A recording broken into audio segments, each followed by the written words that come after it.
Sorry if I'm a bit late. No probs, Dad. Still getting ready. This butter's only half fat, but it tastes lovely. Like real butter, and it spreads. That's because it is real butter, Dad, just with half the fat. Brilliant. How do they do that? I don't know, Dad. I'm not a dairy farmer. I'm just a woman trying to go on a date. Do I look okay? I don't know. I'm not a stylist. I'm just a dad trying to help his favourite daughter go on a date. You only have one daughter. Connacht Gold half-fat butter. Make it real.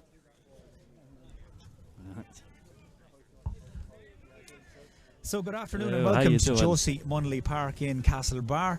The scene set for round 2 of the Connacht Gold Mayo Senior Football Championship. On the weekend, we reached a crossroads in the group stages for so many teams, including today's combatants, Castlebar Mitchells and Westport. One road leading towards the quarterfinals, the other towards the dreaded relegation playoffs. But the good news is a beautiful day here in Castlebar for a game. Bright sunshine overhead. The showers have thankfully cleared, and both teams at the moment going through their warm-up routines ahead of the start, the throw-in at 4 o'clock. So we'll give you a check on the teams then, beginning with the home side, Castlebar Mitchells. And from what we're being told, no late changes to Alan Flynn's selection. So that means it's a very strong-looking Mitchells team that line out. It is unchanged from the team that was good enough to beat Ball in the first round last Saturday evening. Backbone by the county players, goalkeeper Rory Byrne, and the Durkin twins Patrick and James, who celebrated their 27th birthday during the week. Paddy wears 7, James wears 14. Other familiar names that you will recognise: Johnny Mahan at centre back, Donny Vaughan, the former Mayo footballer, wears 9, and up front, top scorer Neil Douglas wears 11. But I think we could see him pop up anywhere across the Mitchells attack. Looking to the bench then, very strong looking bench as well that Alan Flynn has at his disposal. The more familiar names: number 17, Paddy Heenahan, the former county minor and under 20 of earlier this season. Barry Moran, the 35-year-old former Mayo footballer, he's wearing 20. And Owen O'Reilly, number 21. A lot of senior championship experience under his belt as well. We're likely to see those 3 players, I would imagine, before the evening is out. Turning to Westport then, and their manager Martin Calvey and his coach Martin Connolly, they have kept faith also with the starting 15 that was good enough to beat Ballahadreen over at St Patrick's Park last weekend. The Westport team backboned by their county players. Also, Lee Keegan captains the team from right half back. Rory Brickenden, another member of the Mayo squad, he's at 6. Fionn McDonough partners Shane Scott in the centre of the field. And up front, Mark Moran, goal scorer against Ballahadreen, he's at centre forward, with Kevin Kane, many people's man of the match from that game last weekend. The former Mayo fullback wears 14. Now we're just hearing that Westport have made one change actually to their starting team. We'll confirm who's out as soon as we get that, but we're hearing Colm Moran is in, and Colm Moran will start. So impressive off the bench last weekend. Quick look at the Westport subs then. With Colm Moran starting, you'd imagine the likes of Ben Doyle, Oisin McLaughlin and Ronan Geraghty as well will feature at some stage. Owen McLaughlin wears 36, but still out of contention at the moment, still recovering from that double fracture to his jaw. So they're the starting teams. Martin Carney is alongside me. Martin, beautiful day for a game. We're hearing sold out, all the tickets gone. Capacity crowd, huge game. Winners guaranteed a place in the quarterfinals. Yeah, and both teams are actually many people's favourites before the commencement of the championship. This, Mike, is our 3rd weekend actually in a row watching Westport. I mean, they beat Brafey 2 weeks ago in the league, or drew with them, wasn't it? 110 to 13 points, and last week 116 to 1-8 victors over Ballahadreen. But what was interesting in both of those games, just mentioning Westport for a moment, is that they had a very impressive first half. Like, they were 9-2 up at half time last week, and the previous week against Brafey they were 1-8 to 7 points up, but they only scored 2 points in the second half against Brafey. They only scored 1 point for the first 23 minutes last week against Ballahedrine. So they're going to have to find a greater consistency than maybe has been the case over the last few weeks. Castlebar's against that. I saw them playing Ball last weekend. They were impressive. Neil Douglas, centre forward, even though he won't like to be reminded of missing a penalty, he scored 1-5. James Durkin at full forward, celebrating his birthday today, as you said, scored 2 points. But overall, I thought they looked a very well balanced team and very, very good on the counter attack. We'll pause for Arona Vian.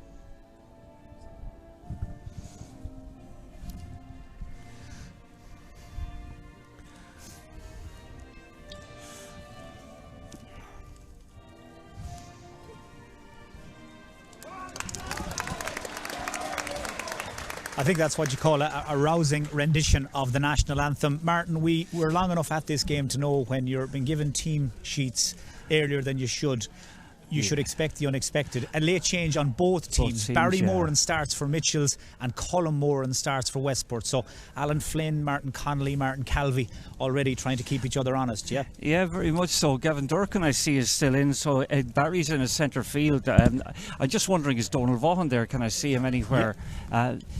He's at wing forward actually. And again, looking at the size disparity between himself, or wing back rather should I say, and the size disparity between himself and Tunney is quite remarkable. But Mark Moran is out. His brother Colm, I think, is in. That's not a surprise, really. Mark was very disappointing last weekend, and we'll just see how it goes. I've just spotted a second Mitchell's change. Paddy Heenahan, wearing 17, starts as well. So 2 late changes by the looks of things. We'll see how things settle down. We're off and running. It is Westport, the hot favourites to win this game, to book their place in the quarter-finals. They did beat Mitchells, of course, in the championship last year. It was their first win against Castlebar in the senior championship for quite some time. In fact, I think it may have been their first win ever over their neighbours in the senior championship. But away we go. Lee Keegan on the ball. The Westport captain drills it in first time. He's looking for Colm Moran at the back post. It's touched on the floor right in front of Liam Devaney. Our referee, that was Mark Dolan, who touched the ball on the ground right in front of the Mitchells goal, spotted by Liam Devaney. Conditions are difficult, shall we say. Working conditions difficult underfoot for both teams. It's Josie Munley Park here has taken quite a bit of rain over the last week or so, and there were some doubts yesterday over whether or not this game might actually be played here, but a dry morning, a light fresh breeze, things have dried out quite significantly, and the pitch as good as you could expect it to be given the recent weather. So Alan Kennedy pops over the first point and Westport hit the front. So in case you've just joined us late, 2 late changes for Mitchells. Barry Moran and Paddy Heenahan both start. We did expect to see them at some stage before the day was out, but Alan Flynn decides to use them from the get-go, and on the Westport side, Colm Moran included in their attack as Mitchells go forward. Barry Moran with the initial free. This is Gavin Durkin, and now Danny Kirby. Back to Barry Moran again. He's 35 years of age, the former Mayo footballer. To Paddy Heenahan, not quite half his age, but close enough. Heenahan takes the return pass again. Man who made a name for himself with St Gerald's College, Castlebar, during his secondary school days. Patient build-up from Mitchells. Gavin Durkin again involved. Man who's worn the green and red of Mayo at minor and under 20 level. They're looking for Douglas. He's being marked as expected in these early stages by Lee Keegan, and that's the matchup, Martin, everyone was expecting, and we've got it as Westport penalised for an illegal hand pass. Illegal hand pass, untypically actually. Lee Keegan a little bit ponderous that time and indecisive. It was blown for a free, and on the other side, Ger McDonough is actually taking up Kevin Kane. No surprise at that. Quick free, played across the face of goal. This is Ulton O'Reilly, and Ulton O'Reilly bent his back and gets his free. His father Declan, of course, played for the Mitchells for many years, would have played in a county final or two back in the mid to late 80s, if memory serves me correct. And Ulton O'Reilly breaking into the Castlebar senior team this season and wearing 15. So his hard work presents Neil Douglas with this first free. We're in the 3rd minute of this round 2 game. It's Group 3 of the Connacht Gold Mayo Senior Football Championship. Neil Douglas looking to kick the equaliser, and he's put plenty of height on it, but he's driven it across the face of goal and well wide. That's untypical of Neil Douglas. That was very, very kickable, about 25 metres out on his kickable side, so to speak. He got altitude but not direction, and that's a poor return actually from a promising Mitchell's move. Well, by process of elimination, I think it's Anthony O'Boyle and Paul Welsh that have been sidelined by Alan Flynn for the early stages of this game. They were both named to start. They both instead are among the Mitchell subs as Paddy Durkin goes forward, just sticks a left foot at this to knock it in towards Douglas. He's the go-to man in that Mitchell's forward line, but too much pace on it, and the umpire has flagged it as a 45. Looked initially like it was going to run wide, but Mitchell's get a 45. Well, he did flag it initially as a wide ball, but I think after a little bit of consultation with the linesman, they agreed that it was a 45. Interesting looking at the lineup actually with Mitchell's. They have a very, very strong core in the middle of the field. Donald Vaughan, Barry Moran and Paddy Durkin. Those guys are going to kind of set up shop there between the two 45s, and it'll be interesting to see can they achieve the dominance that they are setting out to. So just over 4 minutes gone. Conditions in terms of wind and rain, perfect. It's a lovely bright autumn Saturday afternoon. Douglas short with the 45. Hit 1-5 against Ballo. He's gone inside. Nobody picks him up. Spotted by Donny Newcombe. Douglas makes the angle and swings over the equaliser. Well, it's taken them 2 or 3 attempts to draw level, but it's Westport 1 point, Mitchell's 1 point, Douglas up and running. Yeah, poor concentration actually that time from the Westport defence. Douglas, they expected a long ball taken short. Douglas picked it up and made amends for his earlier miss. Just a couple of matchups to tell you about. Killian Kilkelly is actually marking Paddy Durkin, or perhaps it's the other way around, but you get my drift. Ger McDonough, as Martin said, is man marking Kevin Kane, the target man in the Westport full forward line, and I see Johnny Maughan has gone back to pick up Alan Kennedy. So a lot of switches in the Mitchell's defence as they go man to man. Westport on the attack. Colm Moran out in front, calls the mark belatedly, and Colm, well, he'll realise now you've got to call the mark immediately, and that slight delay, that's the reason why a free is given Mitchell's way, as Gavin Durkin clatters into Colm Moran just to add insult to injury, and Mitchell's get the free. Yeah, Gavin Durkin, again, the size disparity between the two teams around the middle is quite noticeable at the moment. The likes of Kirby, Gavin Durkin, Barry Moran, they're going to kind of wield a lot of influence and a ball-winning ability. These teams actually met in the league about 6 weeks ago over in Westport. Mitchell's running out 10-point winners on the night. It was a real out-of-sorts performance by Westport on the evening, as Paddy Heenahan, All-Ireland champion Shanno singer and piper, among many other things, is penalised. Very talented young man. Westport on the ball, and this is Pat Lambert, one of the 2 Lambert brothers in the Westport starting team, to Keelan Dever. Forward to Brian McDermott, goal scorer against Brafey a couple of weeks ago in the league. He's trying to take Donnacha McHugh on the outside. Big crowd in case you mentioned or missed us mentioning it earlier. Full house, all tickets sold out. Standing room only, so to speak, as Niall McManaman comes up from the full back line. Westport trying to break through that wall of Mitchell's men. Forced backwards, Keegan to Rory Brickenden, and right now the only man inside the Westport half of the field is Paddy O'Malley. 29 players inside the Castlebar half. That's right. Like defence getting a new meaning actually today from Castlebar. And again, funnily enough, the likes of Neil Douglas or Donny Newcombe, who is down normally as a fullback, he's playing more up on the forward line actually.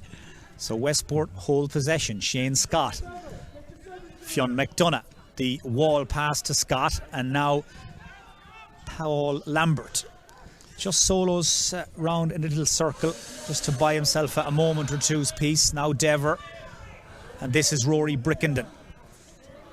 He is Westport's first choice centre back, although many people would feel he's a more natural full back line player. Alan Kennedy wrapped up, and Mitchells get what they wanted. Yeah, got what they wanted. Very good tackling. I think Gavin Durkin was the one that initiated that strong tackle, and again a good turnover from Mitchell's point of view. Yeah, misplaced free initially there from Donny Vaughan, but Mitchells get away with it. Castlebar penalised, holding ahead of the ball. In fact, I think what Liam Devaney has whistled up for there is that the Westport man did not get out of the Castlebar man's way quick enough, and extra yardage. Kirby drills it long in towards James Durkin. That little show and go from the Mitchells full forward. He's being marked by Niall McManaman. Has to go back outside as Mitchells recycle and restart. Paddy Heenahan coming through is Gavin Durkin, first cousin of Paddy and James. That ball whipped off his toe, brilliantly done by Luke Tunney. Great steal, and now Mitchells are caught out of position and Westport break at pace. Killian Kilkelly strokes it across towards Colin Moran, doesn't call the mark, shoots on sight, high and right footed and away to the right. Brilliant rob by Luke Tunney to set that attack in motion. It ends with Westport's first wide. Yeah, an excellent counter-attack that time. Again, I'm just surprised Colin Moran didn't go and claim the mark that time. I think the pass was delivered from outside the 45. I felt he should have claimed it. Rushed the shot and a bad return. So still a point apiece. Level pegging. It's every bit as close as most of us expected it to be, as Ger McDonough, one of many players in this Mitchells team with 4 senior championship medals, 3 in a row. Castlebar racked up 2015, 16 and 17. It's been a pretty lean run since then, but no doubt with so much of that experience still on board, they are one of the hardest teams to beat in the senior championship. We're 9.5 minutes in. Danny Kirby has won himself a free, and Neil Douglas has a chance to put Mitchells in front for the first time. Yeah, and this time he's going from the ground rather than from the hand. Last time he took a free in the first minute, went with the hand, hit it poorly, got a bad wide. This time he's just taking his time. Very good ground ball kicker, and again it's well within his range. Douglas, one of the most experienced Mitchells men on the field. He likes that short run up. He doesn't need much in terms of a runway for himself, but he's hooked that away and out to the left. Second Mitchells wide, and there's a slight breeze blowing into his face, Martin. Not a whole lot, but it's not helping him. Not a whole lot is right. Again, just interesting to see how Paddy O'Malley comes with this kick out. Barry Moran lording it around the middle of the field and straight down Barry Moran's throat. Moran and Scott jump together, the two war horses in the middle of the field, picking each other up. Break goes Mitchell's way. A couple of quick hand passes, and Jimmy Durkin's on the move, but he just tied himself up in a knot there. Took too many steps, over carries, and Shane Scott with the ball in his hands, and cool, calm and composed as ever. Yeah. Here's Lee Keegan, the 4-time All-Star, and you'd imagine nailed on for a 5th. They'll be announced later this month. Niall McManaman did such a good job on Andy Moran last weekend in the first round. Still a point apiece. Mitchells have brought 14 men back. They're in their defensive shape, as Paul Lambert chips this down the line to Colin Moran, 2 players who came all the way up through the underage ranks with the club and with Rice College as well. Lambert again spots the run of Kevin Kane. Very quick off the mark. Ger McDonough just caught on his heels there. Kane back towards Fionn McDonough, and it just dropped around his bootlaces, touched on the floor, free out. Yeah, the game hasn't really taken off at all yet, Mike. It's all about systems, it's all about patterns, it's all about defensive formations and that, and I'd just love to see a little bit more freedom into it and use of the ball at length. Slide rule pass from Paddy Durkin. He was looking for Kirby, cut out by Brickenden, who's doing a really good job on big Danny Kirby. Paul Lambert again, and there's space on the far side for Killian Kilkelly. Paddy Durkin is heading back to sweep in front of the Westport full back line as that ball is angled in, spilled by Vaughan, caught by Mark Dolan, and Mark Dolan held up and fouled by Alan Kennedy. But you can see as soon as Westport got that ball, Mitchell's men racing back into defence. Seven men defending that ball when the mistake was made by Donald Vaughan. Mark Dolan picked it up, but there was 3 others around him if he hadn't been there to pick it. Certainly Alan Flynn, Cormac Rowland, Mickey Conroy and the rest, by the looks of things, their primary focus here on defence, at least early on. Westport's so dangerous, so capable of running up big tallies as Barry Moran takes a big shoulder. Mitchell's construct an attack. Paddy Durkin's ball, though, doesn't stick. Turned over again. And now Scott with Barry Moran approaching at high speed. Scott moves the ball on before Barry arrived, and Killian Kilkelly takes over. Very versatile footballer, but he telegraphed that pass. Jimmy Durkin in the right place at the right time, and now it's Westport's turn to try and get back again. James Durkin. Inside closer to goal are Neil Douglas and Danny Kirby, but all avenues blocked by Westport men, and Mitchells have no choice but to take the long way around. Already, Martin, you can see they're mirroring each other pretty much, the two teams, the two systems. Very much so. And again, it's interesting with Paddy Durkin, actually. He was set out to mark Killian Kilkelly, but Killian Kilkelly hasn't tracked him at all. Paddy Durkin has an awful lot of freedom up to now, actually. Yeah, it's already taking shape as a very defensive game. There's so much at stake. Of course, the winners go through to the quarter-finals. The losers are right back in the melting pot again for the second place, the second quarter-final spot. Colin Moran to Kevin Kane. He's such a willing and able target man. Now Alan Kennedy, 4 points he racked up against Bala last Sunday. Tunney, nice little sidestep. Shane Scott times his run. He's trying to get onto that big left boot of his, but he's under pressure. Free out for overcarrying. Now that seemed a little harsh. That was harsh. He actually lost control of the ball. He wasn't carrying the ball actually when he was blown that time. That was a harsh call. It did seem harsh, Shane Scott there. I think he'd, as you said, Martin, he'd lost control of the ball if nothing else. 14 minutes gone. A point apiece, and I think it's quite unremarkable. Quite unremarkable, actually, so far. Both systems are kind of dominating, so to speak. There's a lack of freedom of movement for many of the players. They're trying to kind of conform to whatever directive was given beforehand. And again, a loose pass from Castlebar. Keegan just swept out there in front of Neil Douglas, and here he is again, going as strong as ever. He'll be 32 in a few weeks' time, Lee Keegan. Everybody waiting and wondering, will he go again with Mayo next season? I think you'd have to imagine he will, the form he's in right now. Paul Lambert to Killian Kilkelly. Normally operates much closer to goal, but Westport using him in a slightly different role today, as Pat Lambert peels over to this left-hand side. And mention of spreading the play out wide, Martin, we spoke about this beforehand. Josie Munley Park narrowed in more than it's ever been, but there's a good reason for that. There's a good reason. When the drains are there are drains burst at the bottom at the Davitt House end of the ground, and I think they've had to bring them in order to make the game playable. And we've been very lucky in the last 24 hours. There's been sufficient drying to allow this game go ahead here. At times, Martin, it's like we're watching a five-a-side though. The pitch is so tight and everybody packed in the same area. Yeah, and everybody and the two teams have kind of come here to defend, and it's so easy to do so easy to get men behind the ball and to close down all the avenues. And again, 1 point all. So claustrophobic. The pitch, as Martin said, was never narrower or tighter, and both teams taking advantage, if that's the right word, of it in this first quarter. It's developed into a real war of attrition. Kevin Kane, again, he makes his run. Mitchell's in the defensive shell, just waiting for Westport to try and make the break. Fionn McDonough moves in, spins out of the tackle. He knew it was borderline being overcarried. Ball shot up into the air, turned over, and Mitchells will break over on that far side through Donny Vaughan, man who retired from senior inter-county football at the beginning of the year. Down the line towards Neil Douglas, who's drifted out from the edge of the square to get involved. Lovely ball. Newcomb's on the burst. Paddy O'Malley comes and just about got there.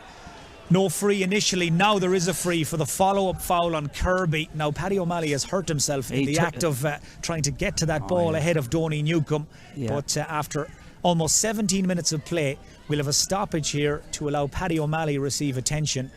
Mitchells will have a free in just a moment, but that was some pass from Douglas that very nearly opened the door for Newcombe. It did, and I think Paddy O'Malley actually just maybe belatedly came for that ball. I think he was in two minds, came for it belatedly and took quite a knock actually in trying to disrupt the Mitchells attack. But they're having their water break now actually to coincide with the treatment for that injury. So 17 minutes into the first half here at Josie Munnelly Park. Couldn't be any closer. A point apiece. Alan Kennedy's free cancelled out by a point from play from Neil Douglas. Give us your overall summary, Mark. Very disappointing game. Very disappointing. Both teams are so conservative. Both teams are bringing very little purpose and energy to the game. The defences on both sides are stingy. Mitchells look to have possibly the better attack at the moment. They're getting the ball forward.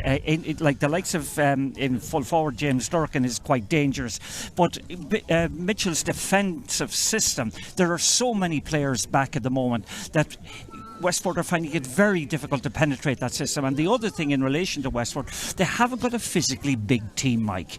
They're very, very light. The Mitchells' defence are physically much more, shall we say, bigger men altogether. And they're very, apart from Kevin Kane at full forward, who has bulk and who has presence, the rest of them are finding it very hard to penetrate tackles. Worth mentioning here, as Westport went into their huddle for the water break, Paddy O'Malley was still being treated by the Westport physio, so he didn't join the rest of his colleagues. He still looks a little shaken down there as he makes his way back into goal, and this will be a concern. I'd imagine Aaron Dunn will be on standby. Yeah, it will be a concern because he took quite a knock that time, and again it all came as a consequence of a bit of hesitancy. He was in two minds whether to come or not, and eventually when he decided to, it was that little bit too late and he incurred quite a knock. So the water break has ended and play will restart with a free to Neil Douglas. This to put Mitchells in front for the first time. Now he's scored once already, he's missed a few chances as well. All things considered, he's been on quite a bit of ball, and Neil Douglas either side of the water break. The free given before the water break, scored afterwards, and Neil Douglas brings his personal tally up to 2 points, and the Mitchells are out in front. They were outsiders coming into this game, that's worth remembering, but confidence won't have been an issue. Motivation won't have been an issue either. Beaten by Westport by 7 points in the group stages last year. In fact, Mitchells didn't get out of the group last year. First time since 2007 they'd failed to make the quarter-finals. So they will have a point to prove, you'd imagine, as Westport go along, and that is meat and drink to Johnny Maughan, sitting in front of his own goal, and now Ger McDonough will carry it clear. Donny Vaughan peels away to his left, and Mitchells in their own time head out towards halfway. McDonough's continued the run. Gets there in front of Fionn McDonough, but he's so good in the tackle. McDonough just left the ball sitting out a little, and McDonough whips it back again. Yeah, the last ball that went long and aimless, but that was very, very good tackling actually by Westport, and turning that ball over. Ger McDonough will be disappointed in that. But again, I'm surprised they're not getting Kevin Kane on the ball a little bit more. Here he is, right on cue. Kevin has gone for broke, gone for glory, but ends up being a pot shot, really. Drops well away from the goal, and Rory Byrne can carry it clear. Yeah, there's one thing I just kind of noticed. Lee Keegan is playing very, very far back the field, actually. He's one of the guys, you know, big players are needed need to react well in games like this and rise to the occasion. But when you're playing so far back the field, I think it's very hard to influence proceedings. Well, Lee Keegan right now is standing at left corner back. He's man-marking Neil Douglas, so that's the way that's paired off. Meanwhile, back at the ranch, yellow card for Killian Kilkelly. Yeah, that was harmless enough actually as well. So Paddy Durkin, the former All-Star, takes the free back to Ger McDonough. They have so many miles on the clock, that duo, in terms of senior championship experience. Here's one of the newer faces, one of the rookies, Mark Dolan. Now Kirby, looking to go round the corner, but well cut out back there by Brian McDermott initially. This is Lambert, and now McDermott again. Keelan Dever, in fact, carries it forward to Kilkelly, the man who was booked a few moments ago. 2 or 3 Westport players bombing forward. One of them is this man, Colm Moran. Got there just in front of Gavin Durkin. Moran is held up and fouled, and that just stalls Westport's momentum and allows Mitchells to get men back. Now Keegan gets forward, trying to thread that hand pass though again into a very crowded area. The pass wasn't on. Yeah, not on at all. And again, the narrow pitch actually is suiting Mitchells. Well, it's allowing Mitchells to get men back, to block up that central channel in particular. And so far, Westport held to a point from a free from Alan Kennedy after 20 and a half minutes. I think by this stage in the Ballahadreen game, they may have had 7 points on the board. But it's a very different sort of game. Very different. Now, the referee or the linesman has given a decision there for Mitchells. I feel it should have gone Westport's way. Well, this game now is really starting to heat up. It's a real old-fashioned championship game. It would remind you, Martin, of something from the 80s or the 90s. Yeah, but there's no life to it at all. Like, I mean, it's all attritional. There's very little what you call football to it. And again, just players are not playing with any freedom. I think you could say we're still waiting for a game to break out here, but as we mentioned, it's got everything. It's got the local rivalry, it's got the 2 unbeaten teams in the group going head to head, and it has got that prize of a golden ticket to the quarter-finals. Everybody wants it. Nobody wants to let it slip. Paddy Durkin driving through. He's going to kick this off the left. The umpire cranes his neck. Great score. Paddy Durkin in full flight. Paddy Durkin in full flight, and at last somebody has taken on the responsibility to go for a score and to actually just make a decision that I'm not going to start passing it for the sake of it. I'm going to have a cut at it, and he got a great reward. As we mentioned earlier, turned 27 last Wednesday, Paddy Durkin. He's in his footballing prime, and he has just kicked Mitchells into a 2-point lead. And here they are again. Paddy Heenahan to Kirby. Vaughan breaks off his shoulder. Kirby kicks long. He's looking for Ulton O'Reilly. Ulton was at full stretch though, and that ball has ran through to McDermott and now Keelan Dever. McDermott comes off his shoulder at pace. Loves to get forward, but decided there to bounce it, and it's not a day for hopping balls, Martin. Not a day for hopping balls, but again, you just look at the Mitchells. They have 5 men back inside their own 45, just covering back, channeling back, and again, just getting the defensive system set up, and Westport are finding it hard to get through. Well, Mitchells learned the hard way last season that if you give Westport time and space, especially this forward line, they will do damage. 15 points to 8.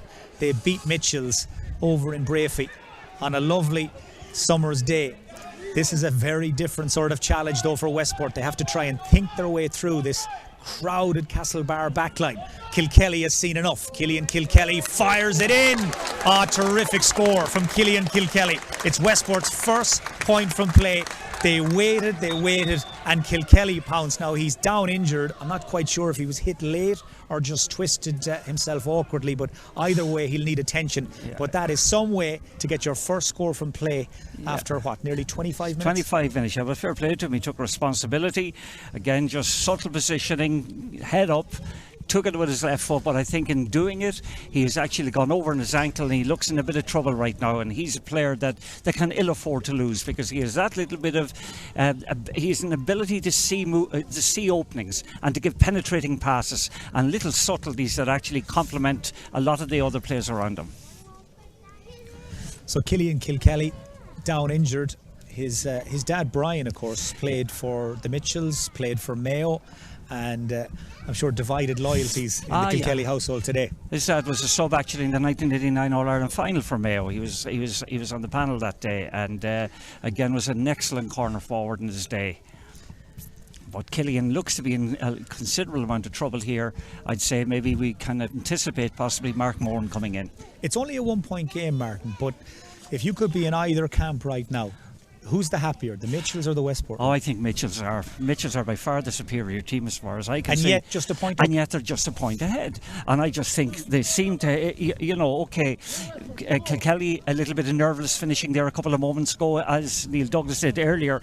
But that self-assurance that I feel that Castlebar should have in attacking isn't there right now. And clearly Kilkelly is in a lot of trouble. This is a real shame. Killian Kilkelly, so impressive, such a lovely young footballer, is going to have to leave the action scored 6 points against the Mitchells in that game last season in the championship.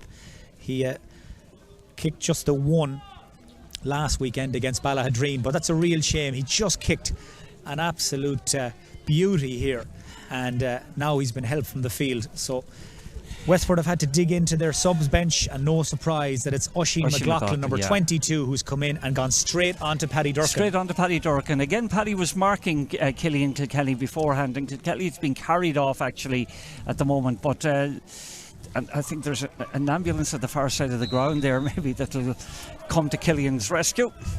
Well, he has been carried from the field. Let's hope it's not as serious as it initially looks. Looks like it could be an ankle or a knee issue he has. But Westport supporters, they'll have no worries about Oisin McLaughlin's engine anyway, or his legs, to stay with Paddy Durkin. And here he is on the ball. He's a brother of Owen McLaughlin, who's out injured. Oisin drives through. I think he's happy enough to let Paddy Durkin do the chasing here early on. Westport looking for the equaliser.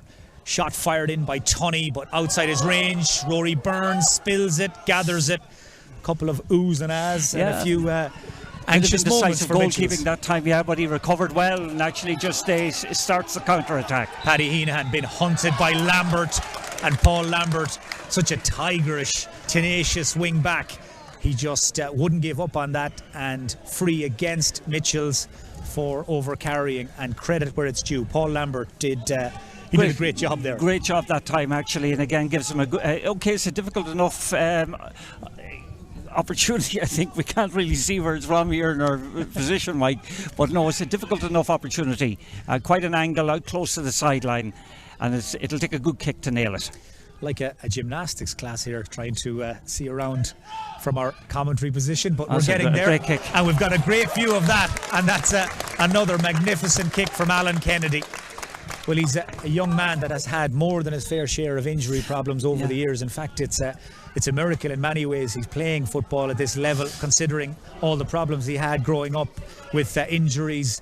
But that's a terrific kick. 3 points apiece, and Mitchell's 2-point lead has been wiped out. Wiped out very quickly, actually. That score from Kilkenny, I think, was a catalyst in some respect, but that one by Kennedy, he got 4, I think, a few weeks ago against against Brafey. Last week, I think he got 4 as well.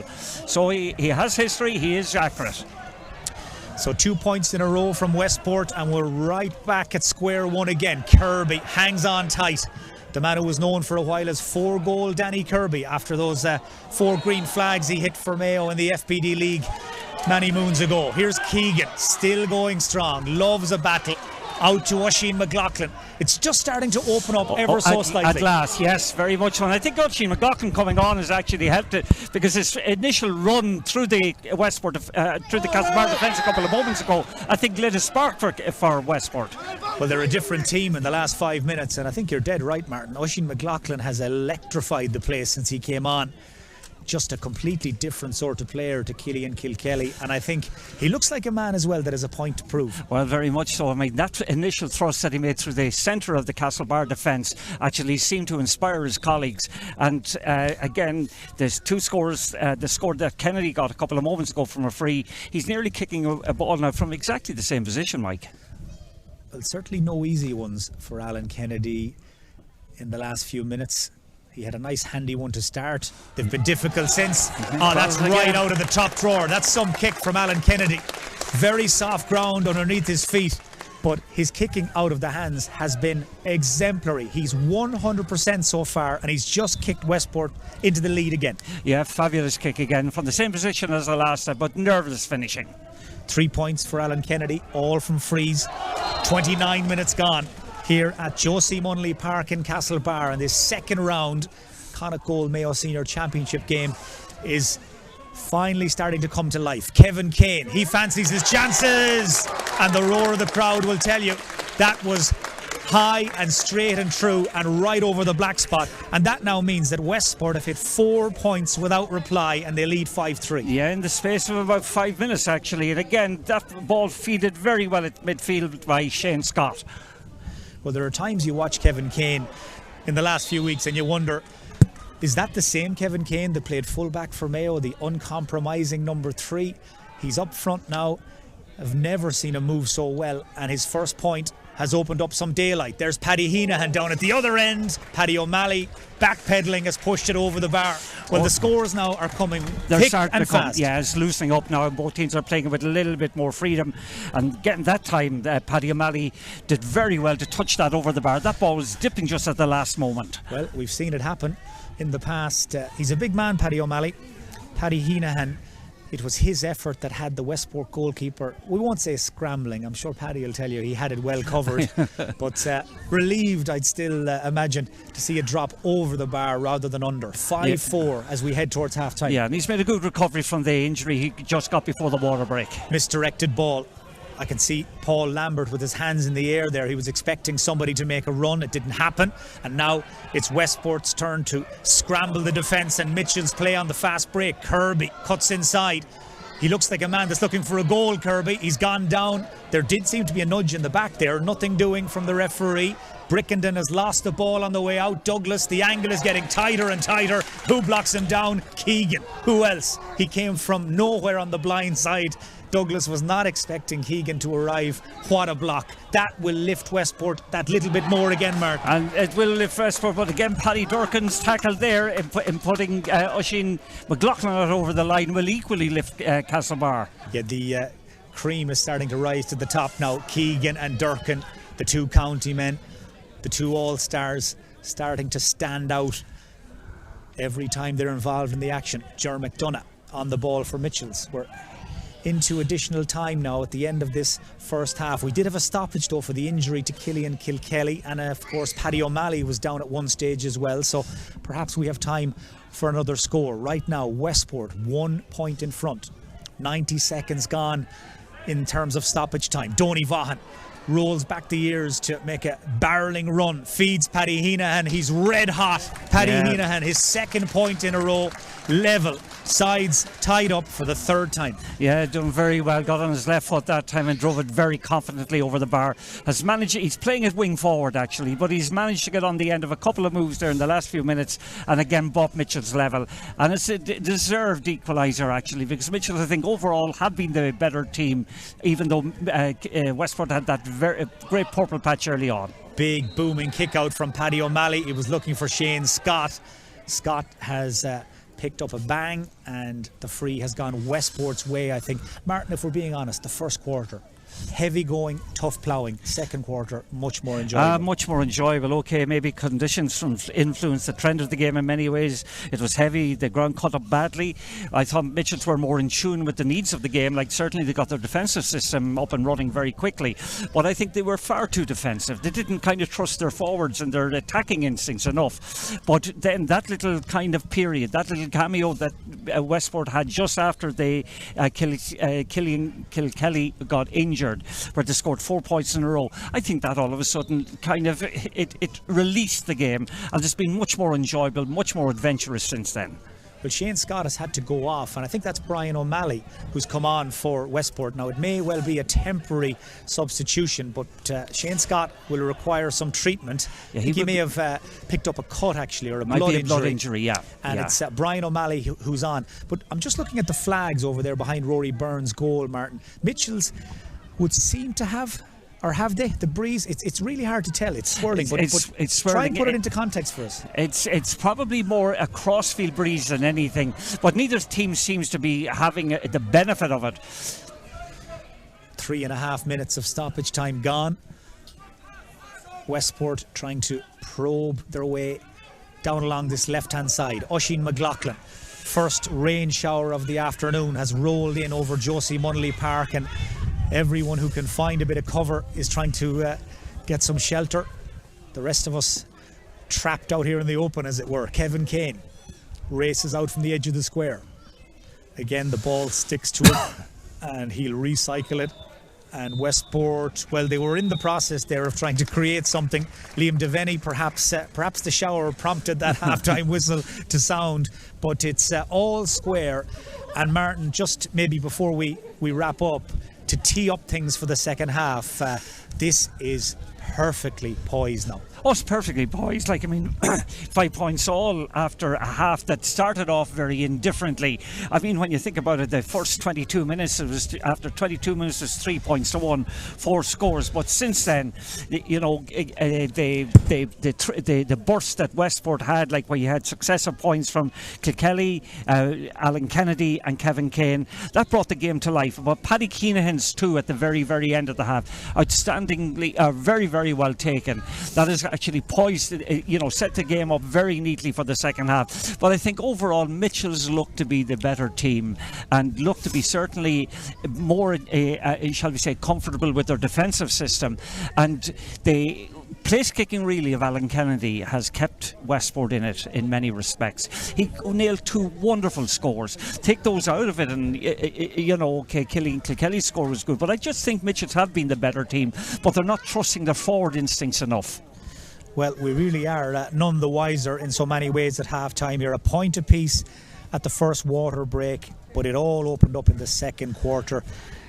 It was Mitchells who hit the front, or Westport rather, who hit the front. They led 5-3 after a half an hour, after a scoring burst. But 2 late points from Paddy Heenahan mean the teams head in here at the break with it all to play for. The half-time score here at Josie Munley Park in round 2 of Group 3 of the Connacht Gold Mayo Senior Football Championship.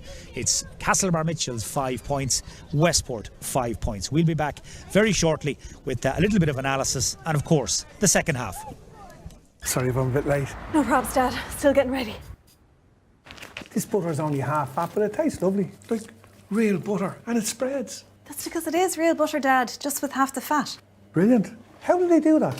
I don't know, Dad. I'm not a dairy farmer. I'm just a woman trying to go on a date. Do I look okay? I don't know. I'm not a stylist. I'm just a dad trying to help his favourite daughter go on a date. You only have one daughter. Connacht Gold half fat butter. Make it real.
Sorry if I'm a bit late. No probs, Dad. Still getting ready. This butter's only half fat, but it tastes lovely. Like real butter, and it spreads. That's because it is real butter, Dad, just with half the fat. Brilliant. How do they do that? I don't know, Dad. I'm not a dairy farmer. Just a woman trying to go on a date. Do I look okay? I don't know. I'm not a stylist. I'm just a dad trying to help his favourite daughter go on a date. You only have one daughter. Connacht Gold half fat butter.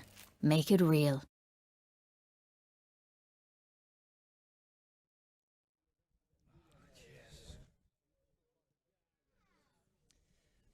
And you're very welcome back to Josie Munnelly Park here in Castlebar. The officials are back out ahead of the start of this second half. Referee Liam Devaney from Ballina Stephenites, assisted today by Martin Welch and Shane Corcoran. No sign of Castlebar Mitchells or Westport just yet, Martin Carney, and that'll give us a chance maybe to pick through that first half for a couple of minutes. I suppose that when you look at the stats, Westport 2 points from play, 3 frees from Alan Kennedy. That just underlines how Mitchells have set up and how hard they are to break down, doesn't it? They're very difficult to break down. I mean, the pitch is narrow. Again, we've stressed that on a number of occasions during the first half. It suits Mitchells and the system of play they have where they bring everybody back behind the ball. But they have made it very, very difficult for Westport to get points from play. In fact, the point that Kilkelly got from play just before he went off injured was a beautifully struck shot from about 40 or 50 yards out. But the rest of Kennedy's place kicking, though, the two that he got from an angle, again a little bit of Castlebar in discipline given the opportunity, they were great scores.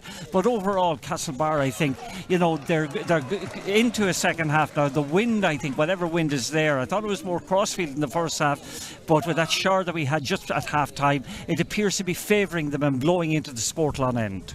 Well, here come Westport back out for the second half. Just to talk about Neil Douglas for a couple of moments, Martin. He's obviously the go-to man in the Mitchells attack. He's the guy they look to get most of their scores. 1 point from play so far, and that's got an awful lot to do with Lee Keegan. An awful lot to do with Lee Keegan. Again, you're robbing Peter to pay Paul by playing Lee Keegan back there somewhat. You know, I feel myself Lee would be much better off out around that midfield triangle and driving his team forward. But he's sitting back in the pocket. He's marking Neil Douglas.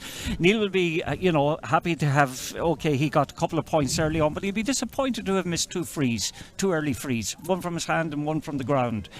They were big misses, actually, and in the context of a low-scoring game, they could prove maybe costly later on.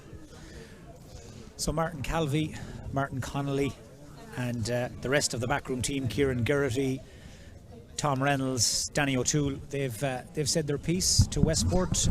They've been back out on the field now for a couple of minutes at this stage. They come into this game having lost just one of their last 6 league and championship matches, and the fact that one defeat was against Mitchells 6 weeks ago, well, it does catch your eye just that little bit more now when you consider the state of play at the moment. Mitchells have certainly done a lot of homework on Westport since they were turned over in the championship last season. Just to give you an update as well on Mark Moran, we can see him coming out ahead of the start of this second half. It looks like he's not togged in terms of being an option for Westport today. Perhaps he's had a recurrence of that injury that he's had so many problems with over the last few months. But he certainly is over there in the general vicinity of the Westport dugout, but not quite sure if he's fit to play. Shane Scott is back out on the field. That's good news for Westport. Brian O'Malley has put the tracksuit on again. Scott has been patched up. He's a tough man, Shane Scott, so no surprise to see he's good to go. But Alan Flynn and Mitchell's taking their time. They're taking their time coming out. Here they come now. But actually, just Kelly, I noticed, has walked out for the second half. He's a protective boot on. There's no way he'll be coming back in. But the absence of Mark Moran and his unavailability to Westport, I think, is a big blow to them, because had he been fit and able to come on at some stage, it would have given them a big boost, I'd say. So here come Mitchells, and there's no doubt we're going to learn an awful lot about each of these teams over the next half an hour. Westport, last year's beaten county semi-finalists, looking to drive on and go at least one step further this year. A place in the county final would be their minimum objective, I'd imagine, and the same goes for Mitchells. As we said last season, the first time since 2007 they hadn't got out of the group. That's right. So they have a lot riding on this as well. They have an awful lot riding this. This is a big game for Mitchell. It's very important from the Castlebar Mitchell's point of view with the amount of work that has gone into them, that they do come out of their group section this year. I noticed that James Durkin here has come out wing forward, and actually Donald Vaughan has come back and Oisin McLaughlin. So Liam Devaney throws the ball in. Second half is underway. Mitchell's playing with that slight breeze behind them, but as Martin said, it's not a whole pile of benefit to it as Scott goes driving through. Fires it back outside to Kevin Kane, who sets himself, and Kevin Kane can do no wrong. 2 points from play from the Westport full forward, and for good measure he drives into Barry Moran on his way back into the edge of the square again. They'll know each other well from Mayo training over the years. Now Shane Scott has taken a piece of Barry as well. He can't seem to find any peace for himself, Barry Moran, out there. But 2 points for Kevin Kane off that sweet left foot, and Westport leads 6-5. The lead 6-5 actually. Shane Scott and Kevin Kane that time are central to that move, and again a very emphatic finish by Kevin Kane. Great start to the second half for Westport, as over on the far side on the ball is Pat Lambert. Carries it in towards the centre. There's a lovely decoy run made by Fionn McDonough, and that opens up the space. Now Niall McManaman up from the full back line. Kane is mad for road. Here he is again. Ger McDonough just can't get to grips with him. Lovely pop pass to McDonough. Back to Kennedy. Oh, that's a lovely move and a superb score. Alan Kennedy's 4th point of the match, his first from play, but that was beautiful from Westport. That's excellent play from Westport, much more enterprising at the start of the second half. Mistake from Mitchell, a turnover from Mitchell, putting the ball out over the line when they had a good attacking possibility. But that's a great start for Westport. 2 on the bounce for Westport, and they win possession from the Rory Byrne kick-out. Shane Scott, ball goes one way, Lambert went the other. Won by Newcombe, and now Donny Vaughan soloing forward, chips it up towards Danny Kirby, but they were trying to force it there, Mitchells. That move breaks down very quickly, and the man on the ball is Paul Lambert, trying to use his pace to get away from Paddy Heenahan. Outside to Keelan Dever. Westport have started this second half very confident. Yeah, very confidently, much more positive, getting men forward and actually moving the ball into the full forward line. Fionn McDonough, that familiar pick and roll. He's been caught by Gavin Durkin. Referee is playing an advantage. Now he's going to bring it back, and Gavin Durkin is going to get a card here, and I wouldn't be so sure it may not be a black. I don't know, it's going to be a card definitely. I think is it Shane Scott that's gone down? Fionn McDonough. Fionn McDonough's gone down. It's a yellow card. I think he's quite lucky there. He was, yeah. It was a head-high tackle, and I think Paddy O'Malley's going to come up and take this kick. It's about 50 metres out, or 60 metres out actually. It's a long kick. Well, if that was seen, which it obviously wasn't, by Liam Devaney as a deliberate body collide, it would have been a black. He'd have to go to the bin. But well, I thought it was a head-high tackle, and I thought they were punishable by going to the bin or even a red card. So it's a yellow for Gavin Durkin. Mitchells have given away a free, and they've conceded another bit of extra yardage here now. They're making life difficult for themselves in the early stages of this second half, as Alan Kennedy settles into that familiar routine. Fine kick, struck it right on the sweet spot, and after 3.5 minutes of the second half, Westport have stuck 3 points on the board already, and they've opened up a big lead, 8-5. Yeah, but their attitude is much more positive in this half. They're going for it. Like Mitchells are still, sitting back. They need to just kind of, open up the throttle a little bit and be less conservative. Oisin McLaughlin, he's made a big impact since he came on late in the first half to replace the injured Killian Kilkelly. But Westport right now have Mitchells where they want them. Westport tipping along nicely, 3 in front and beginning to throw that ball around. Luke Tunney on this right hand side. He's wrong-footed the defender Donnacha McHugh, pops it inside to Kennedy. Now Westport are starting to motor up front. Colin Moran, that just won't come in. Good tackle from Donny Newcombe. Came across to try and block the shot, and would you believe that's only Westport's second wide. That's right, but there's a much more combative hunger to Westport in the second half. They're going for it. Mitchell are still, I'm saying this repeatedly to you, Mike, but they're still standing back far too much. Kick out from Rory Byrne, hooked over to Paddy Durkin as Mitchells try to retain possession from their own kick out. They take no chances with this one. Durkin again, take the pop pass there from Donny Vaughan. Kevin Kane is trying to apply the squeeze as Rory Byrne comes all the way out of his goal, and this wouldn't want to go wrong now, because right now the Mitchell's goal is unguarded. It's unguarded, but it's good pressure from the Westport attackers, driving Mitchell's back. Donny Newcomb spots the man on the overlap, Donny Vaughan.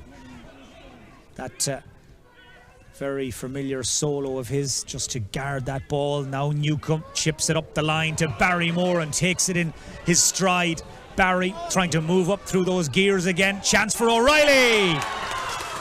Goal for Mitchells. And the game is back on again. Finished to the net by Ulson O'Reilly. The run from Barry Moore. And we're right back at square one. Mitchells 1-5. Westport 8 points. Yeah, great contribution that time from Barry Moran. Head up once he got the ball, drove forward, lovely square pass to Ulton O'Reilly. Didn't hesitate, just struck it emphatically to the net. And a poor kick out for Westport. Well, the pendulum swings once more just when it looked like Westport were in the ascendancy, and they were. Mitchells have reeled them back in again with one swing of Ulton O'Reilly's boot. But Barry Moran there, using all his experience to win the ball initially, used it so cleverly, and Ulson O'Reilly took care of the rest. So level again, sides level for the fourth time here at Josie Munnelly Park. There's a real battle over in that far corner. Possession so hard won, and won it is by Westport. Luke Tunney will carry it out of the Westport defence. He's been chased by Paddy Heenahan. Here's Lee Keegan right on cue to Keelan Dever. Inside to Shane Scott. And now Niall McManaman. Westport committing bodies forward, just leaving one or two at home to mind the house. Fionn McDonough. Quick look up, nothing on. Carries it forward, and now Kevin Kane. Kane is being met by two Mitchell's defenders. Happy enough to take both of them on. Lost the ball and goes in high.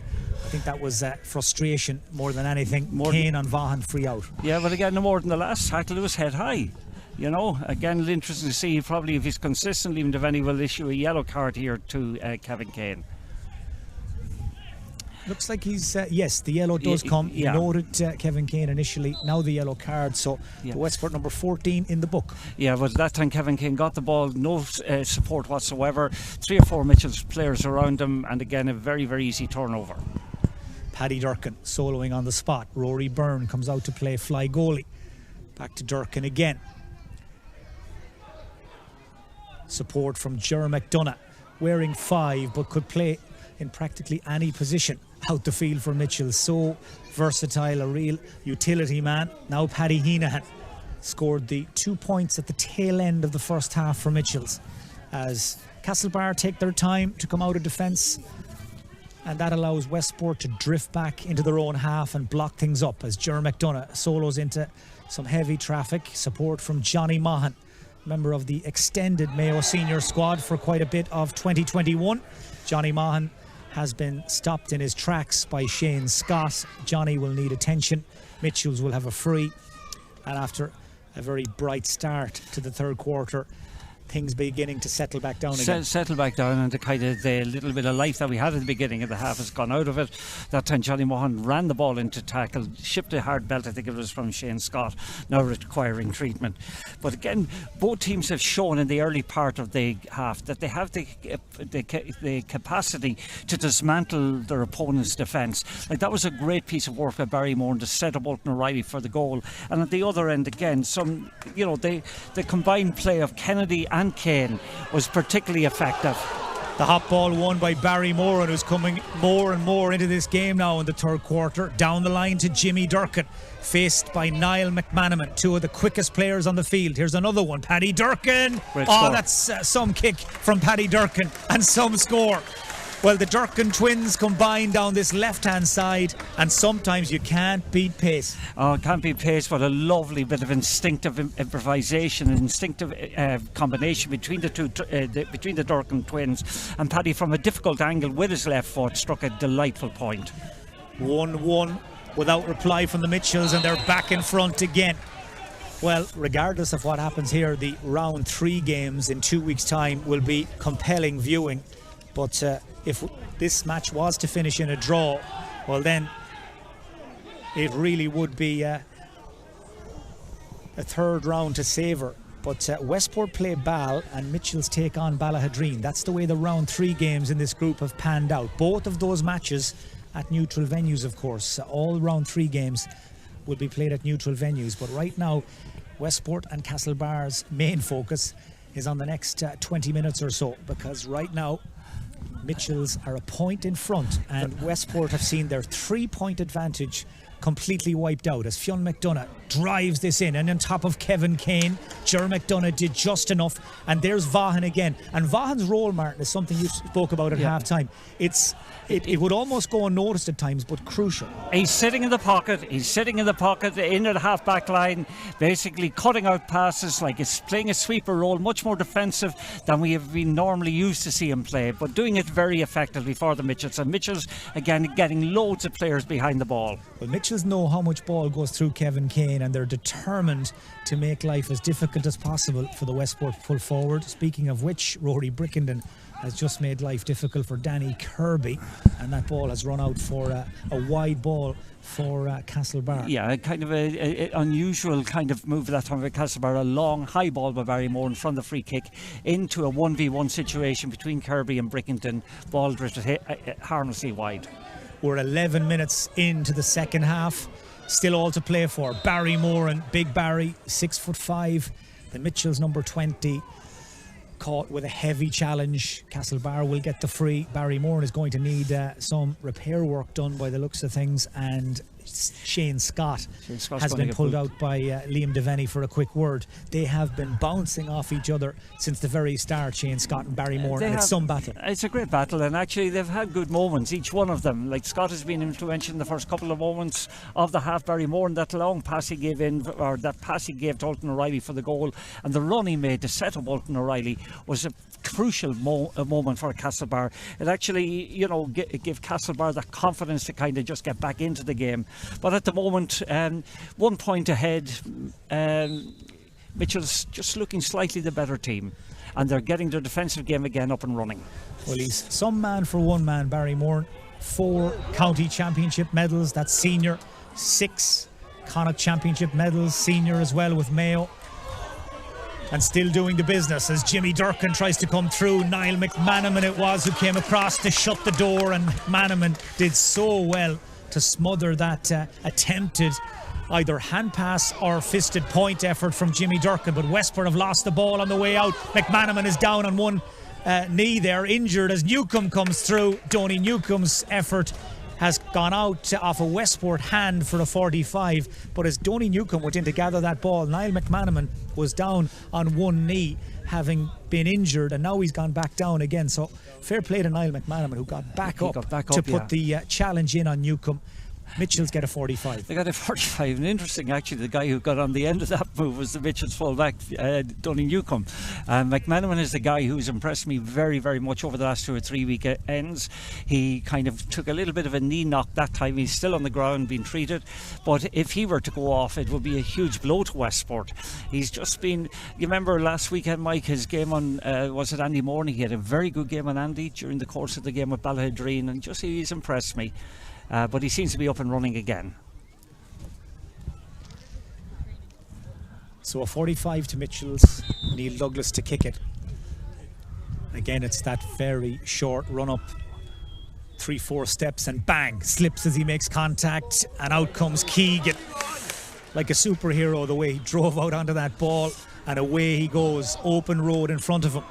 2 or 3 men queuing up on this right hand side for the pass, gives it to Keelan Dever. Plenty of movement ahead of Dever, ahead of the ball. Colin Moran has made a dummy run out to this right hand side. Westport instead will switch the play over to the left, and Shane Scott being faced by Barry Moran, the 2 biggest men on the field in opposition. Scott heading for the sideline.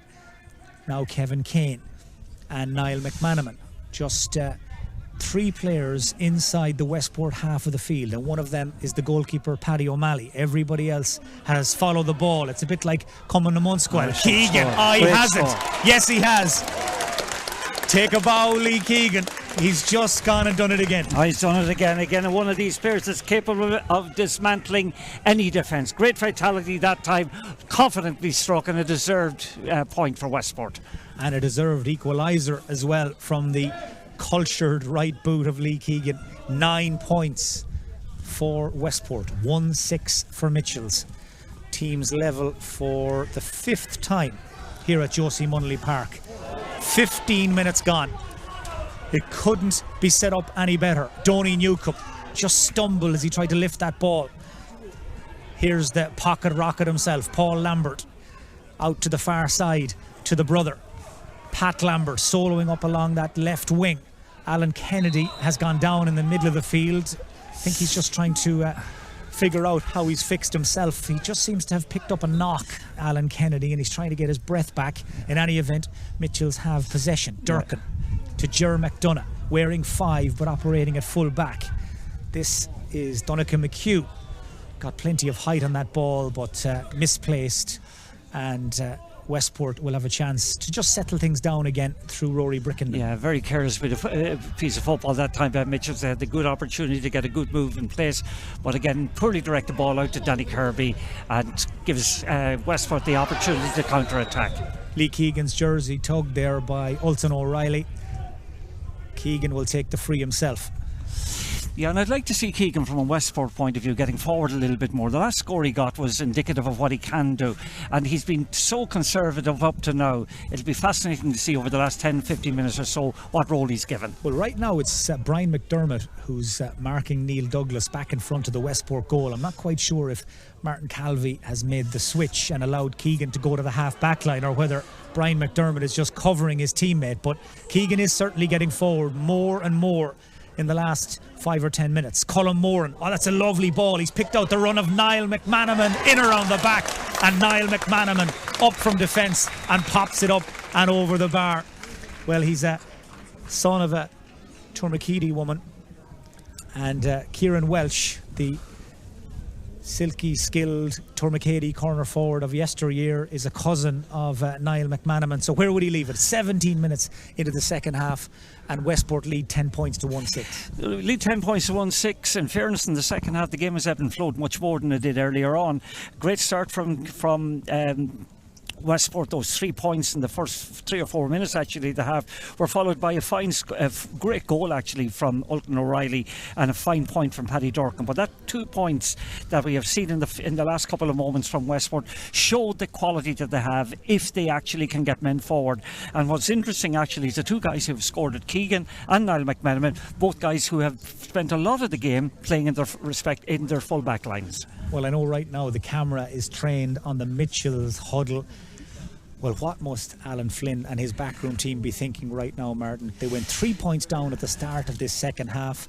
They go a point up with a 1-1 burst in about 90 seconds. And now they're behind again.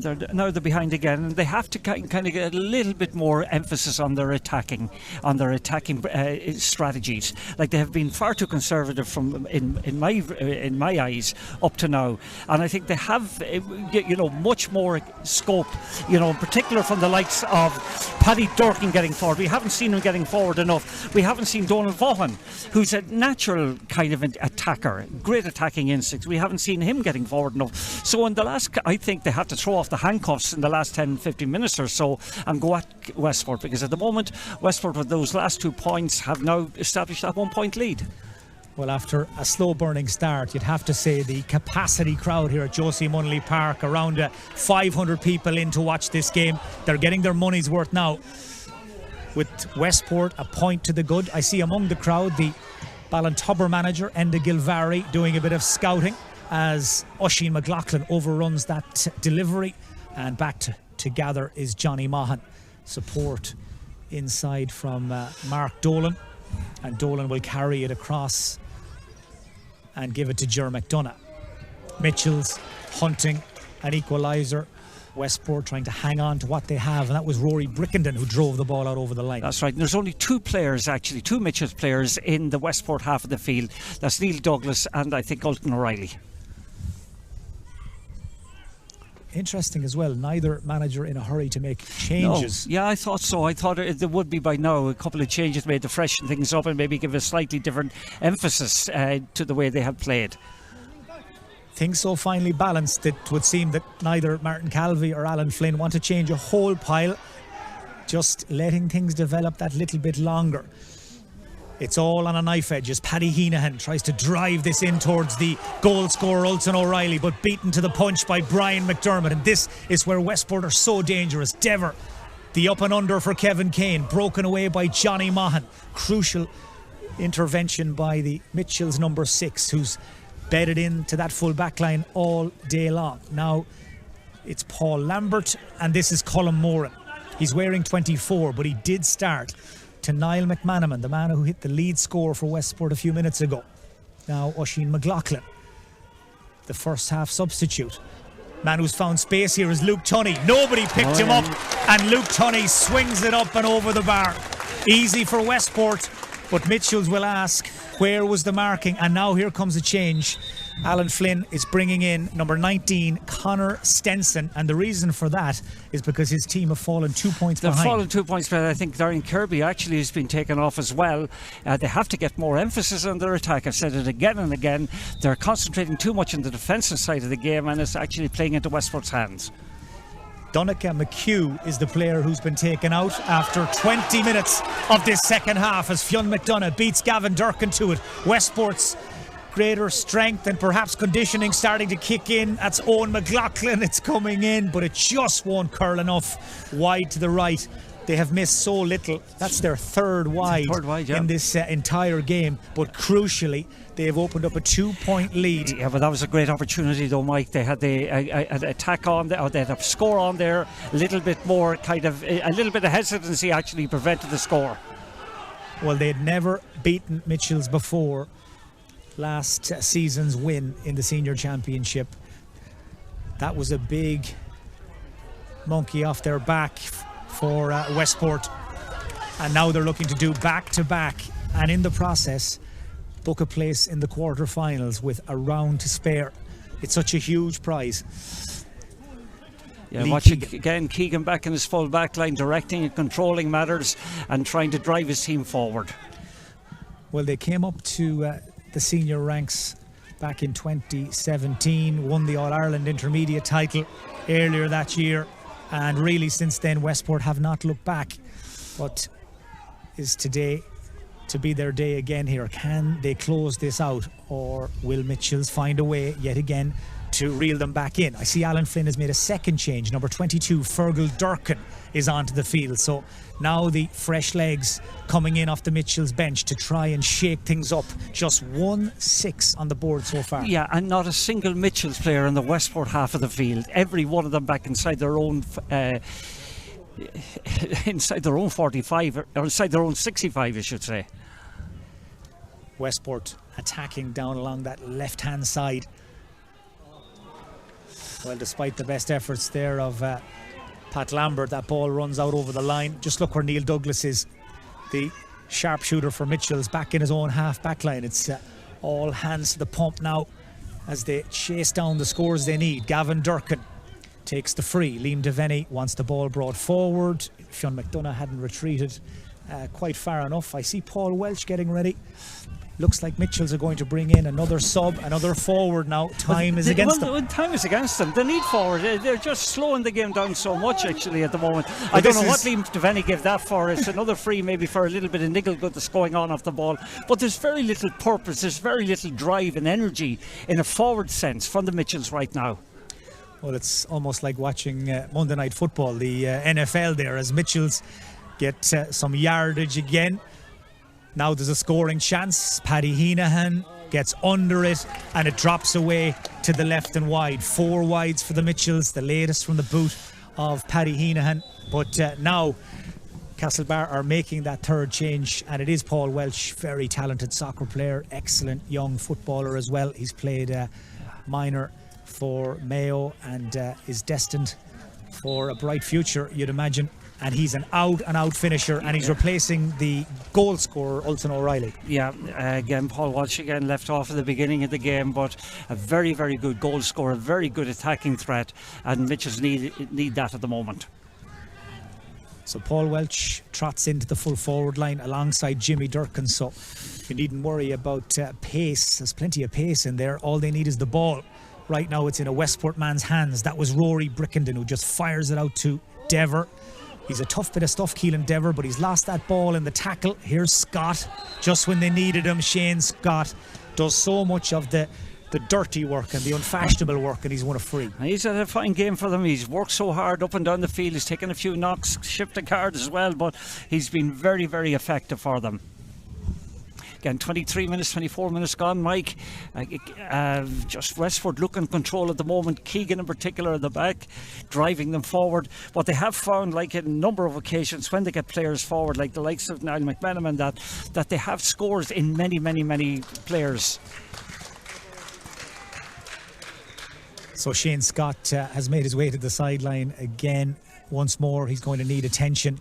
And once more, it's Brian O'Malley who has come in to stand in the gap, as it were, and pick up the slack. And here he is on the ball, fires it in to Fionn McDonough, doing what he does best, making those hard yards in the centre of the field to Lambert. He's the man with the wheels. Pat Lambert cuts right through. He's gone down, no free, and the ball coughed up in the tackle, and Westport absolutely furious that Pat Lambert didn't get a free. Yeah, they didn't get a free, but he ran into a tackle more than anything else. It would have been a tough enough free actually had it been given. Mitchells now will try and profit. Johnny Maughan running right down the barrel of the gun, as it were, goes by Kevin Kane. Now Paul Welch, here's his chance, uses his pace to get there in front of Brian McDermott. McDermott trying to force him wide, and Paul Welch loses the ball, just surrendered it very cheaply, and Keegan, who else, back to cover. Brian O'Malley making his way off the field there, I think, swung a boot at that ball, and I don't know what that was about actually. Well, I think I'm not quite sure was Brian O'Malley in the process of leaving the field to allow Shane Scott back in again, but I think Liam Devaney and Shane Corcoran are going to try and sort it out. He'd probably throw the ball up between them, I'd imagine. I feel that he was leaving the field that time. I'm not quite sure, but there's a mix-up with the officials there actually, and probably this will be resolved by throwing the ball up between two. Yeah, Shane Scott there, I think, used all his experience to backtrack off the field again to allow Brian O'Malley to try and play his part, but ends with a hot ball, and all's well that ends well, I suppose. Again, I think Castlebar and Westport both feel they should have had frees, and eventually ball touched on the ground by Oisin McLaughlin. Well, it's untidy, but at this stage of the game, there's a lot at stake. Nerves are starting to jangle, tempers are starting to fray. 4 minutes left. Castlebar chasing down a 2-point deficit, and they're finding it very difficult to make up that ground. Very difficult to make up ground. I'm just surprised maybe they didn't try maybe pushing up Barry Moore into the full forward position, but they're just wasting ball like in that case there, and again gives Westport the opportunity to counter-attack. Neil Douglas slipped at the crucial moment. Mitchells haven't scored now since the 7th minute of this second half. They've conceded 3 points without reply since. They have completely and utterly lost their way up front. Well, they've lost their way up front because they haven't pushed players up. Simple as that. Rory Brickenden, Scott and Niall McMenamin. Again, he's gone out to stretch his legs and check out the other half of the field. Tunney to Colm Moran. Westport again moving the ball around, trying to take the Mitchells defenders out of their comfort zones. Moran, he's winding up, he's going to go for it. Colm Moran, it's not going to make it, and Rory Byrne knows time is of the essence, so he keeps the ball in. Fouled as he tried to round Alan Kennedy. Free taken, and this is Gavin Durkin. The clock now ticking down on Mitchells. Remember, a defeat here and it will be win or bust in round 3 against Ballahadreen. Westport, if they hang on to win, they are through to the quarterfinals ahead of that 3rd round match against Ball in 2 weeks' time. Jimmy Durkin looks up, spots the runner. Douglas goes down. Keegan, did he have a hand on his back? Liam Devaney doesn't feel he did.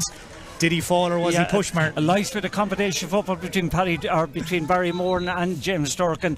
Ball into Neil Douglas. Douglas came out but deemed to have fallen rather than being pushed. 5 wides for Mitchells, and this is a big call. Neil Douglas is being taken off. He's been taken off, and Owen Riley's been brought on. Now, Owen Riley was brought on last weekend as well.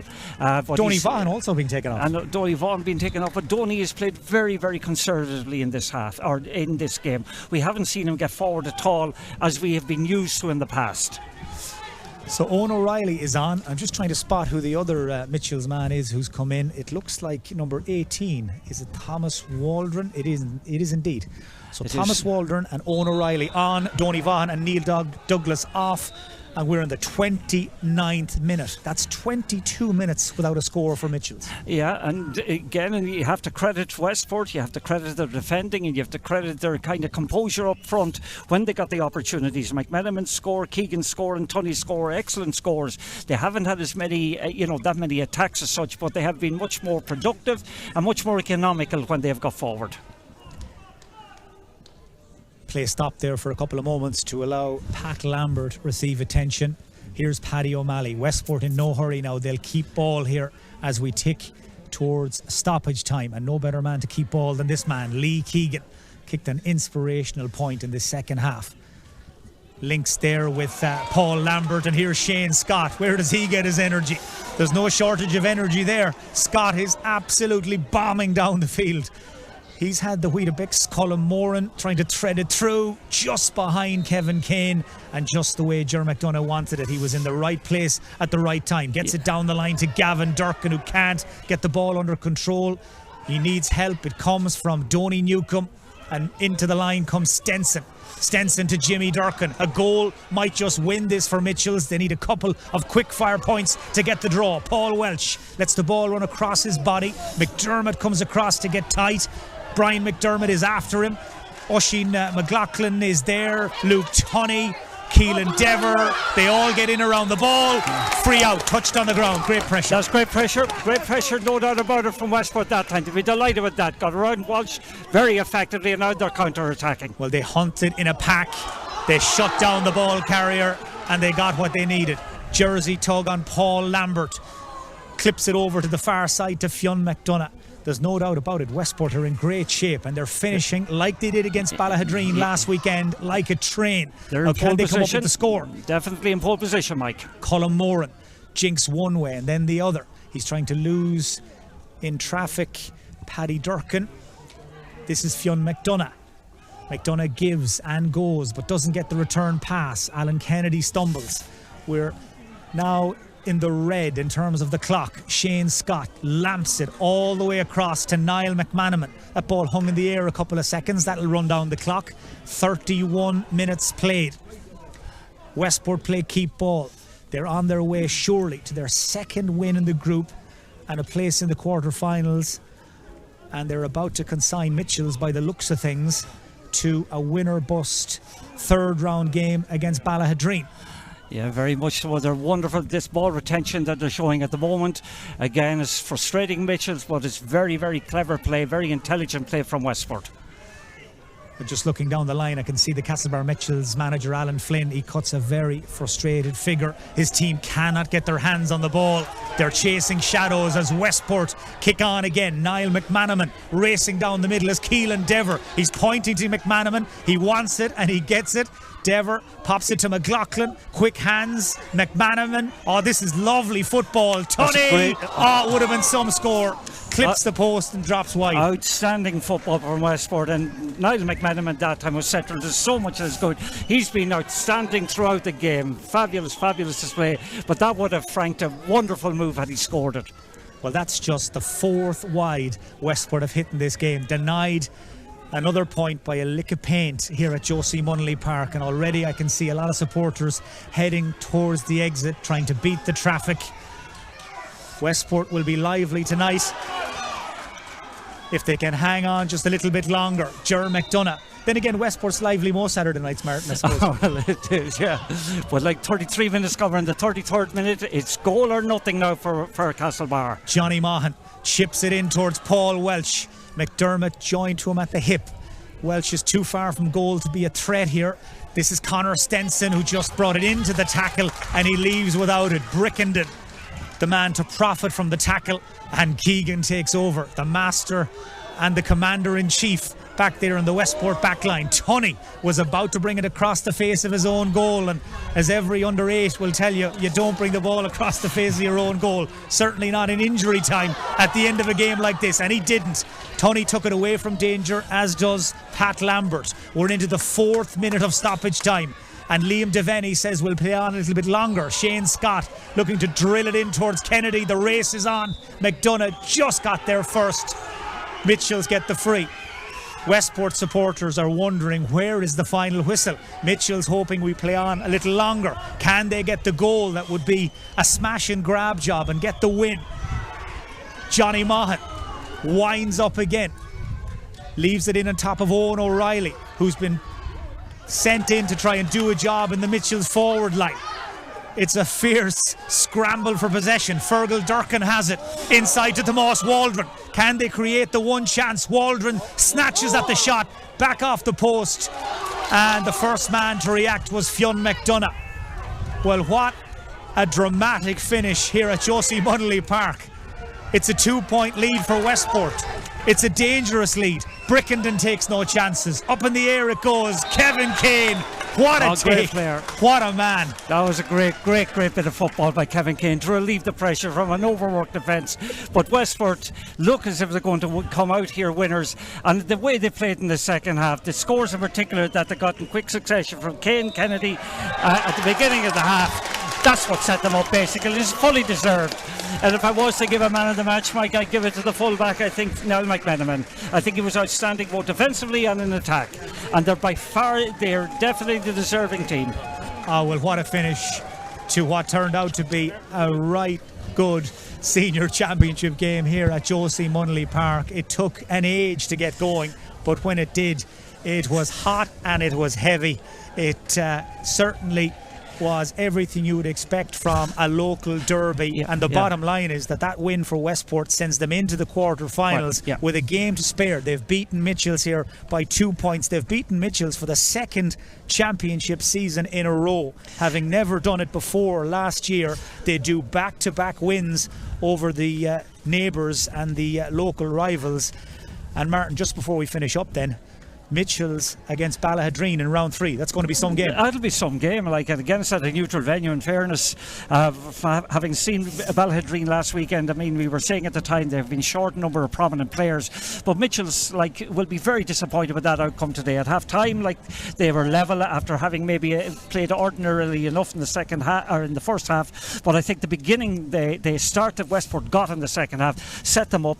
And even though in some respects, the goal that Ultan Riley scored for Castlebar disguised a lot of the difficulties that Castlebar had on the day. They only scored twice in the second half. That goal set up by Barrymore and for Ultan Riley maybe give us a false impression of what Mitchells were about. Just looking at my notes, Martin, I don't think Mitchell scored for almost the last half an hour. Certainly 29 minutes. That's some stat. Yeah, the 9th minute they scored. Paddy Durkin got a point in the 9th minute, I think, and that made it 168 points, I think, for Castlebar. But from then to the final whistle, I think the game went on for about 35 so no minutes. Score for the last 26 minutes. 26 minutes, yeah. And that's a damning statistic, actually, from a Mitchell point of view. And a lot of it came down to the fact that they didn't play with any sense of adventure. They were so conservative in the way they set up, and basically they suffered as a consequence. So that's it. It's all over here at Josie Munnelly Park. Niall McManaman is Martin Carney's man of the match, the Westport fullback who found time to get up and score a point midway through the second half. So it's finished in the Connacht Gold Mayo Senior Football Championship in a win for Westport. Westport 11 points. Castlebar Mitchells 1 goal and 6.